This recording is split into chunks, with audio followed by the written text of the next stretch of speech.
இப்படி பெண்ணுரிமை பேசுறதுக்கு பெரியாருக்கெல்லாம் தகுதியே கிடையாது, தலைவர் பிரபாகரனுக்கு மட்டும்தான் அர்ஹதை இருக்குதா? ஓகே சீமான், ஓ வழிக்கே வரேன்டா. என்னோட கேஸில் உன்னை வலசரவாக்கம் ஸ்டேஷனுக்கு வர வச்சுருந்தாங்க இல்லையா? நீ கூட உன் பொண்டாட்டி கூட வந்திருந்தியே. வெளியில் ப்ரெஸ் கேட்கும் போது கொள்ளையில் இத்தனை பெண்கள் இருக்கும்போது பழகிறதுக்கு இவ தான் கிடச்சாலாம் அப்படின்னு என் பொண்டாட்டி கேட்டா அப்படின்னு ஒரு மானங்கெட்ட நாய் மாதிரி கே அப்படின்னியே. இந்த மாதிரி ஒரு பெண்ணோட வாழ்க்கையை சீரழிச்சுட்டு இந்த மாதிரி ஒரு கேடுகெட்ட பதிலை சொல்லு அப்படின்னு தலைவர் பிரபாகரன் உனக்கு சொன்னாங்களாடா? நீயே ஒரு சொறி நாய், உன்னைய என்னை தொட விட்டது நான் பண்ண பெரிய தப்பு. இதில் உன் பொண்டாட்டி பெரிய ஐஸ்வர்ய ராய் அவள் கேட்டாலாம், அதை நீ சொல்லி என்னைய மானத்தை வாங்கினியே. இப்படி தான் பண்ண சொல்லி தலைவர் பிரபாகரன் சொன்னாங்களா?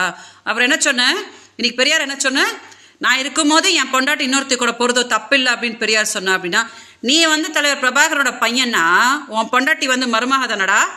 நீங்கள் 2 பேரும் என்ன கேடுகட்ட வேலையாடா பண்ணிட்டு இருக்கிறீங்க? உன் பொண்டாட்டி என்னடா சொல்லிட்டு இருக்கா? நீ விஜயலட்சுமியை தவிர கொள்ளையில் எத்தனையோ பெண்கள் இருக்காங்க, அவங்க கூட போய் பழகு அப்படின்னு தானடா அவ சொல்லிட்டு இருக்கிறா. நீங்கள் 2 பேரும் இந்த மாதிரி ஒரு கேடுகட்ட நாய்ங்களா இருக்கும் போது எதுக்குடா பெரியார சொல்லிட்டு இருக்க? சீமான், என்னமோ சொடக்கு போட்டு கூப்பிட்டு இருந்தியே, நான் ஒருத்தி போதும்டா உனக்கு.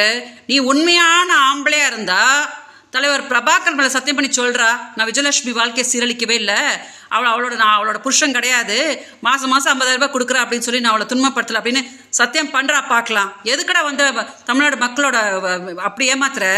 உன்னால் பாதிக்கப்பட்டு நான் தான் பெங்களூரில் இப்படி கதறிட்டு கிடக்கிறேன்னு நீ நல்லாவே இருக்க மாட்டடா.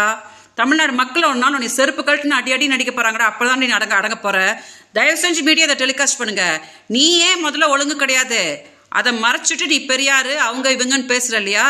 அதுக்கு செருப்பால் அடிதான் நீ வாங்க போற சீமான். கண்டிப்பா இது நடக்க போகுது.